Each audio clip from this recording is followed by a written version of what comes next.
제24강 분향단 향 출애굽기 30장 34절부터 35절 여호와께서 모세에게 이르시되 너는 소합향과 나감향과 풍자향의 향품을 가져다가 그 향품을 유향에 섞되 각기 같은 분량으로 하고 그것으로 향을 만들되 향 만드는 법대로 만들고 그것에 소금을 쳐서 성결하게 하고 분향단 향의 의미 향의 재료와 제조 분향에 쓸 향은 반드시 소합향, 나감향, 풍자향으로 만들어야 했습니다. 그 세 가지는 모두 고급 향료품들입니다. 그 향들은 각기 성질이 다르지만 같은 분량으로 섞어 만들게 하셨습니다. 하나님은 형제를 미워하고 다투고 원수시하며 해를 끼치고 배신하는 자의 기도는 들어주지 않으십니다.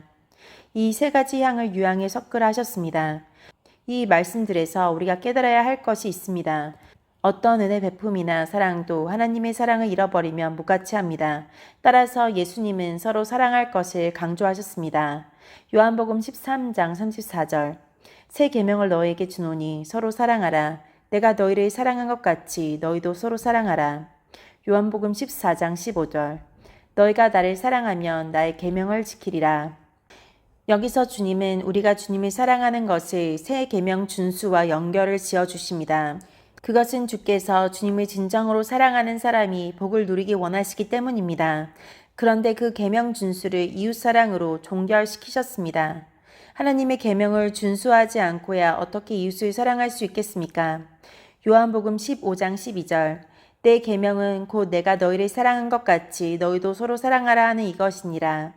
예수님의 계명은 새 계명, 즉 주께서 나를 사랑하신 것 같이 나도 이웃을 사랑해야 한다는 것인데 그것은 구약에서 명하신 하나님의 계명을 준수하는 이상의 것이지 결코 그 이하가 아니라는 말입니다. 구약에는 이는 이로 눈은 눈으로 갚으라 했으나 예수님은 70번씩 7번이라도 용서해 주라 하셨습니다. 또한 구약에서는 이혼 증서를 주라 했으나 예수님은 가늠한 영고 외에 이혼하는 자는 피차가 가늠하는 것이고 그렇게 이혼한 자가 재혼을 하면 그 당사자들 쌍방이 또 가늠하는 것이라고 말씀하셨습니다. 예수님의 새 계명, 신약의 계명은 구약을 포함할 뿐 아니라 하나님의 사랑이 더욱 충만히 임하는 시대로서 구약 율법을 능가하는 것입니다. 그러므로 신약의 신앙생활이 구약 율법과 무관하다거나 그보다 저급한 수준의 생활로 오해해서는 안 됩니다. 신약 시대의 성도들은 하나님의 계명을 구약 시대의 성도들보다 더 충실히 지켜야 합니다. 그것은 하나님이신 예수 그리스도께서 우리를 사랑하신 것처럼 우리도 다른 사람들을 사랑하는 가장 수준 높은 계명 실천입니다. 그러므로 예수 그리스도를 진정으로 영접하지 못한 사람들은 반드시 지켜야 할 계명도 지킬 수 없을 뿐만 아니라 그 모든 법을 능가하는 사랑을 결코 소유하거나 실행할 수 없습니다. 로마서 13장 10절 사랑은 이웃에게 악을 행치 아니하나니 그러므로 사랑은 율법의 완성이니라. 주님께서 가르친 사랑은 어디까지나 악을 행하지 않는 사랑입니다. 내가 잘못하여 악을 끼치거나 이웃의 악을 묵인하고 고쳐주지 않음으로써 결국 그가 해를 당하게 하는 것이 아닙니다. 우리가 해야 할 사랑은 율법을 지키고도 남음이 있어야 합니다. 율법을 무시하거나 축소하거나 변경하거나 개조할 것이 아니라 완성해야 합니다. 주님은 주께서 우리를 사랑하신 것 같이 이웃 사랑하기를 모든 생활에 적용하고 반영시켜야 한다고 가르쳐 주신 것입니다. 우리는 사랑에 대한 이 가르침을 더 확실히 깨닫고 실행하기 위해 예수 그리스도의 도우심을 받아 먼저 우리 자신이 치료되고 변화되고 성숙해야 합니다. 이것 없이는 사랑에 대해 아무리 배우고 외치고 실천하려 해도 결코 성공할 수 없습니다. 고린도전서 13장 1절부터 3절 내가 사람의 방언과 천사의 말을 할지라도 사랑이 없으면 소리나는 구리와 울리는 꽹과리가 되고 내가 예언할 능력이 있어 모든 비밀과 모든 지식을 알고 또 산을 옮길 만한 모든 믿음이 있을지라도 사랑이 없으면 내가 아무것도 아니요 내가 내게 있는 모든 것으로 구제하고 또 내 몸을 불사르게 내어줄지라도 사랑이 없으면 내게 아무 유익이 없느니라. 더 제대로 된 번역 사랑이 없으면 울리는 종과 시끄러운 꽹과리와 다를 것이 없다. 사랑이 없으면 내가 얻는 것은 아무것도 없다. 3절에서 내게 있는 모든 것으로 구제하는 일과 내 몸을 불사르게 내어주는 일은 사랑이 없이는 결코 할 수 없다고 말씀했습니다. 바로 여기서 성경에서의 사랑, 주님께서 말씀하신 사랑이란 자선이나 자비를 베푸는 것이나 인간적인 희생만을 의미하는 것이 아님을 확실히 보여줍니다. 그 사랑은 첫째, 나의 전부를 들여 하나님을 사랑하는 가운데서, 즉 나에게 베푸신 하나님의 사랑을 알고 하나님을 진정으로 사랑하면서, 둘째, 그 사랑의 힘과 명령에 따라 다른 사람을 사랑하는 것을 말합니다. 거기에는 반드시 하나님의 명령을 지키는 것이 수반됩니다. 이 사랑은 피차간에 언제나 유익이 있으며 영원합니다. 하나님의 존재를 부인하고 하나님의 명령을 무시하면서 주고받는 사랑은 피차에 진정한 유익이 없습니다. 거기에는 하나님의 심판이 주어질 뿐입니다. 왜냐하면 그 사랑은 일시적인 것이요, 치우친 것이요, 거짓이요, 심지어 하나님 앞에서 죄악이 되기도 하기 때문입니다. 따라서 그 사랑은 잠깐은 유익이 되는 것 같지만 결국은 피차에게 해악을 가져다 줄 수밖에 없습니다. 그러므로 하나님과 그 명령을 저버린 모든 사랑은 진정한 유익이 없습니다. 골로새서 3장 14절. 이 모든 것 위에 사랑을 더하라. 이는 온전하게 매는 띠니라. 더 제대로 된 번역. 이 모든 일을 하되 무엇보다도 서로 사랑하는 것이 중요하다. 사랑은 모두를 완전하게 묶어주는 띠이다. 이 모든 일이란 말은 권면, 위로, 교제, 긍휼, 자비, 겸손, 온유, 오래 참음, 용서를 말합니다. 이 모든 일 위에 하나님께서 가르쳐 주시는 사랑을 더하라는 것입니다. 그 사랑은 예수 그리스도를 머리로 하여 확실하게 한 몸을 이루게 해줍니다. 그래서 온전하게 맺는 띠라 한 것입니다. 요한계시록 3장 19절. 무릇 내가 사랑하는 자를 책망하여 징계하노니 그러므로 내가 열심을 내라 회개하라. 하나님의 사랑은 잘못이나 죄악을 묵인하거나 그것들 위에 복을 베푸시는 것이 아닙니다.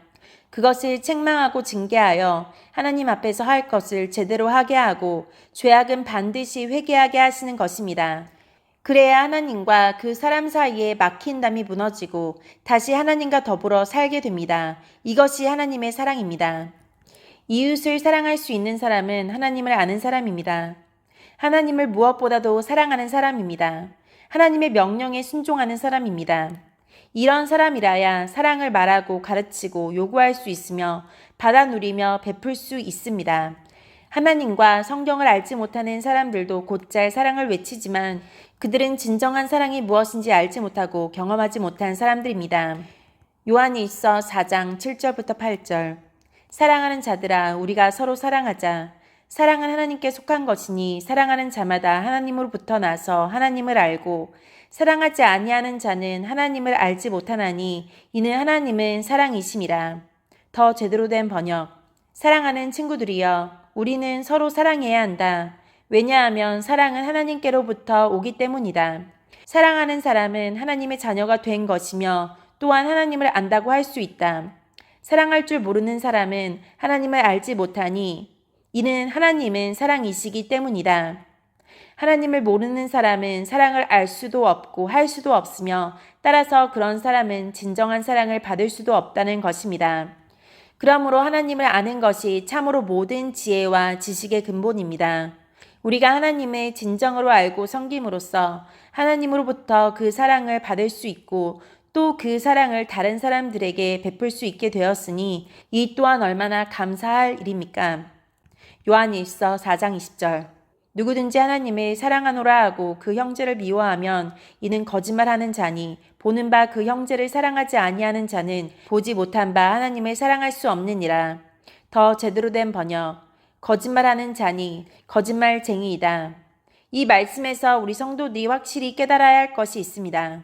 나는 무엇보다도 하나님을 사랑합니다 라고 할 수 있는 사람이 하나님께 속한 자요 신자인데 그렇게 생각하고 말을 하면서 형제를 미워한다면 그 사람은 거짓말쟁이라는 것입니다. 그러니 내가 예수 믿고 구원받았음을 확신하고 내가 하나님께 끊임없이 사랑을 받고 있고 하나님을 사랑한다고 생각하고 고백하면서 누군가를 미워한다면 그런 성도는 그렇게 할 때마다 나는 거짓말쟁이입니다 라고 끊임없이 하나님 앞에서 말하는 것입니다. 그리고 눈에 보이는 사람을 사랑하지 않는 사람이 어찌 눈으로 볼 수 없는 하나님을 사랑할 수 있느냐 하셨습니다. 그러니 이런 사람이야말로 하나님 앞에서 확실히 거짓말쟁이가 되는 것입니다. 우리가 다른 사람들을 사랑하지 못하고 미워할 때마다 자신을 그렇게 하나님 앞에 보이는 것입니다. 어찌 이렇게 끊임없이 하나님 앞에서 거짓말하는 사람을 하나님께서 기뻐하시고 사랑해 주실 수 있겠습니까? 나는 이 문제에 있어서 어떻게 하고 있는지 정신 차리고 생각해 봅시다. 요한일서 5장 3절. 하나님을 사랑하는 것은 이것이니 우리가 그의 계명을 지키는 것이라. 그의 계명들은 무거운 것이 아니로다. 더 제대로 된 번역. 하나님을 사랑하는 것은 이것이니 우리가 그 분의 명령을 지키는 것을 의미한다. 하나님의 명령은 우리가 지킬 수 없을 만큼 그렇게 힘든 것이 아니다. 하나님의 계명을 지키는 것과 하나님을 사랑하는 것이 직결됨을 밝히고 있습니다. 예수를 확실히 믿은 사람들이 하나님의 계명들을 지키는 것은 아주 힘든 일이 아니라고 했습니다. 그 성도가 하나님을 조금이나마 사랑할 줄 안다면 그는 하나님께서 자신에게 베푸신 사랑을 어느 정도나마 알기에 그 사랑에 겨워서 하나님의 명령을 지키는 것이 부담스럽거나 귀찮거나 힘들게 느껴질 수가 없습니다. 만약에 하나님의 말씀들을 지키는 것이 너무 힘들다고 여겨진다면 그 사람은 하나님을 너무도 사랑하지 않는 사람입니다. 또한 하나님의 사랑을 너무나도 알지 못하고 경험하지 못한 사람입니다. 이런 사람이 어찌 예수 그리스도를 믿어 하나님의 사람이 되었다고 말할 수 있겠습니까? 이런 신자 아닌 교인들이 교회 안에 너무나도 많습니다.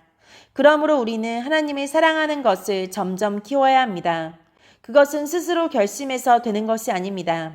나의 부패하고 악한 영혼이 치료되고 변화되어 지금까지 하나님께서 내게 베푸신 사랑을 점점 더 확실히 발견하고 깨달아야 그것을 깨닫는 만큼 하나님을 사랑할 수 있게 되는 것입니다. 하나님의 명령을 지키는 것도 마찬가지입니다. 부패하고 악한 영혼인 채로 자주 예배를 드리고 성경을 읽고 배운다 할지라도 그 사람은 결코 신자가 될 수 없습니다. 세 가지 향을 유향에 섞으라는 것은 우리가 기본 신앙도 가져야 하고 경건 생활도 해야 하며 열매다운 열매도 맺고 주 뜻대로 기도도 해야 하는데 그 모든 것에는 위와 같은 진정한 사랑이 바탕이 되어야 한다는 것을 깨우쳐 줍니다. 하나님과 이웃에 대한 사랑이 결여된 믿음과 순종과 헌신과 기도와 감사와 예배 등이 얼마나 하나님 앞에서 합당치 않은 것인가를 또한 깨우쳐 주고 있습니다. 이에 대해서 예수님께서 친히 좀 더 분명하게 가르쳐 주신 교훈이 있습니다. 마태복음 5장 23절부터 24절. 그러므로 예물을 제단에 드리려다가 거기서 내 형제에게 원망 들을 만한 일이 있는 것이 생각나거든. 예물을 제단 앞에 두고 먼저 가서 형제와 화목하고 그 후에 와서 예물을 드리라. 더 제대로 된 번역. 그러므로 예물을 제단에 드리려다가 내 형제가 너에게 나쁜 감정을 갖고 있는 것이 생각나거든. 예물을 제단 앞에 두고 먼저 가서 형제와 화해하고 그 후에 와서 예물을 드리라. 이 말씀이야말로 나 나름대로 형제들을 사랑하고 있다고 생각하고 말할 것이 아니라 형제 중에서 내게 나쁜 감정을 가지고 있을 만큼 형제에게 잘못한 것이 있다면 그것을 찾아내고 그것부터 해결한 후에 하나님께 예배도 드리고 감사와 기도와 찬송을 드려야 한다는 것입니다. 그렇게 하지 않으면 하나님께서 결코 용납하지 않으신다는 것입니다. 그런데 우리는 이렇게 하나님께서 받으실 수 없는 감사와 찬송과 기도와 예배를 얼마나 자주 많이 드리고 있습니까? 신앙생활은 보통 우리가 생각하는 것처럼 적당히 해도 되는 것이 아닙니다. 하나님께서 인정하실 수 있는 신자와 신앙생활은 이토록 철두철미해야 합니다. 천국으로 들어가는 문은 아주 좁다고 했습니다. 많은 교인들이 나도 신앙생활을 하고 있으니 언제 죽어도 천국에 갈 수 있다고 생각하지만 천국 문턱에서 거절당하는 어처구니 없는 상황들이 얼마든지 있다는 것을 기억해야 합니다. 어리석은 다섯 처녀가 나중에라도 기름을 준비하고 불을 밝히고 와서 신랑에게 문을 열어달라고 외쳤으나 냉정하게 거절당했다는 사실을 우리는 결코 잊지 말아야 합니다.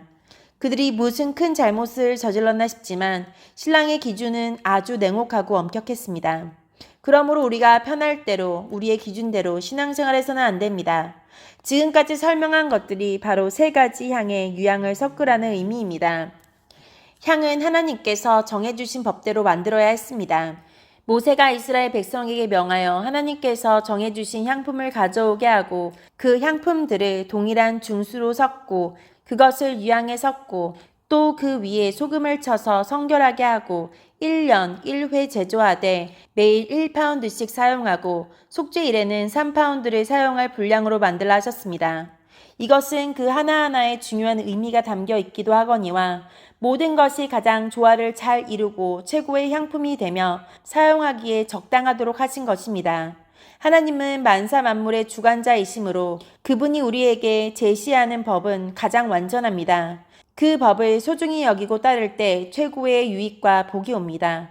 그러므로 우리는 하나님께서 우리에게 친히 법을 정해주시는 그 자체에 대해 만족하고 기뻐하고 감사해야 합니다.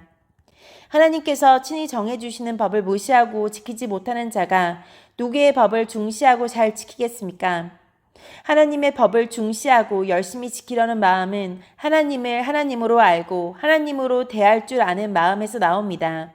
그런 사람이 하나님께서 주시는 복의 대상이 될 수 있습니다. 우사가 넘어지려는 법궤를 붙잡았을 때 그 자리에서 죽었습니다. 아무리 사람의 생각으로 옳아 보여도 하나님께서 명령하신 법에 어긋나면 그것은 옳지 않은 것입니다. 하나님의 생각을 가장 중요시함이 우리 모든 사람에게 철저히 필요합니다. 신명기 4장 2절. 내가 너희에게 명하는 말을 너희는 가감하지 말고 내가 너희에게 명하는 너희 하나님 여호와의 명령을 지키라. 가감하지 말라는 말씀은 하나님의 명령이 완전함을 분명하게 깨우쳐 줍니다. 완전하시고 거룩하시며 의로우시고 선하신 하나님께서 인간들에게 명령하시는 말씀은 전적으로 부패하고 타락한 인간들이 조금이라도 더하거나 감해서는 안 될 만큼 완전하고 의로우며 선하기 때문에 모든 사람은 조금도 가감없이 받아들이고 순종하고 복종해야 합니다. 하나님의 말씀을 불완전하다고 여기고 못마땅하게 여기는 자야말로 가장 교만하고 악한 사람입니다. 신명기 5장 32절. 하나님의 명령하신 대로 상가 행하여 좌우로 치우치지 말고 준행하라. 더 제대로 된 번역. 그런즉 너희 하나님 여호와께서 너희에게 명령하신 것을 잘 지키라. 여호와의 명령에서 오른쪽으로나 왼쪽으로나 벗어나지 말고 그대로 지키라. 이 말씀 또한 하나님의 명령의 완전성을 깨우쳐주고 있습니다. 따라서 모든 사람은 하나님의 완전하신 명령에서 한치도 벗어나지 말고 그대로 지키기를 힘써야 합니다. 마귀는 시시때때로 사람들로 하여금 오른쪽으로나 왼쪽으로 벗어나고 치우치도록 유혹합니다. 그렇게 하면 할수록 악한 죄인이 되고 그에 대한 형벌을 받게 됨을 명심하시기 바랍니다. 요한복음 14장 21절. 나의 계명을 지키는 자라야 나를 사랑하는 자니 나를 사랑하는 자는 내 아버지께 사랑을 받을 것이요 나도 그를 사랑하여 그에게 나를 나타내리라. 주께서 주시는 계명은 완전하고 선함으로 주님을 사랑하는 사람은 그 계명을 성실하게 지킴으로써 과연 진정으로 주님을 향한 사랑을 증명하는 것입니다. 하나님 아버지께서도 이런 사람을 사랑해 주시고 그에게 자신을 분명하게 알게 해 주십니다.